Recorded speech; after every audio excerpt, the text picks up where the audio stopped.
Bonjour, je m'appelle Shourd et dans cette vidéo, je vais t'expliquer comment transférer l'ancienne SmartKey Saab de l'ancienne clé vers un nouveau boîtier de clé. Pour ce service d'aperçu, tu n'as pas besoin de grand-chose.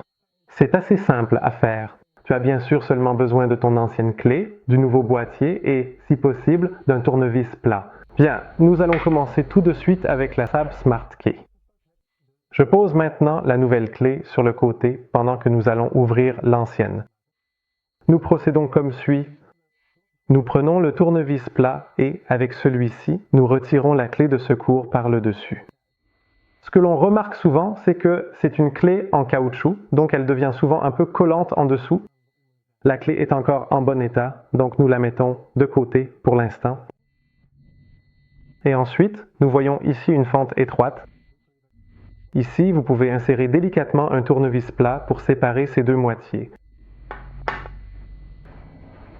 D'un côté, nous voyons le circuit imprimé et de l'autre côté, nous voyons la pile dans son support.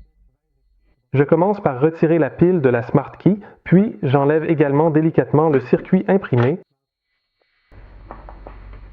du boîtier. Vérifiez le circuit imprimé pour vous assurer que tous les boutons sont encore en place. Il arrive parfois que ceux-ci se détachent du circuit imprimé et qu'il faille en souder un nouveau. Dans ce cas, tout semble encore en parfait état et l'ancien boîtier peut être mis de côté. Après ces étapes, je vais maintenant faire de même avec la nouvelle clé. Donc ici aussi, je retire d'abord la lame de la clé. Ensuite, j'ouvre délicatement ce boîtier et la pile, à la condition expresse qu'elle soit encore en très bon état de fonctionnement, peut être replacée avec soin au même endroit, c'est-à-dire à sa place d'origine. Le circuit imprimé peut ensuite être placé dans le boîtier, bouton vers le bas, et les deux moitiés du boîtier peuvent être assemblées. Faites toutefois attention, du côté du circuit imprimé, un petit support de pile dépasse vers le haut. Il est important que celle-ci tombe dans le compartiment à côté du support de pile que vous voyez ici.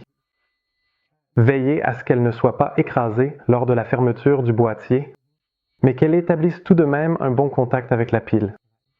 Nous essayons donc de la placer du mieux possible par le dessus. Et maintenant qu'elle est en place, nous refermons le boîtier. Avec la lame de la clé, vous pouvez faire deux choses. Tout d'abord, vous pouvez bien sûr insérer la lame de clé d'origine et la clé est complète. Mais la lame de clé que j'ai ici devant moi, eh bien, c'est un caoutchouc qui s'effrite pas mal. C'est une clé un peu ancienne. Et dans ce cas, il est peut-être préférable de faire tailler la nouvelle lame de clé.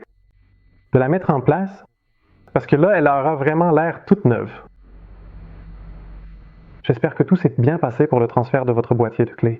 Si jamais vous n'y êtes pas tout à fait arrivé, n'hésitez surtout pas à nous le faire savoir. Envoyez-nous un email à info.autosletel.nl ou laissez un commentaire ci-dessous et nous essaierons de vous aider le plus rapidement possible.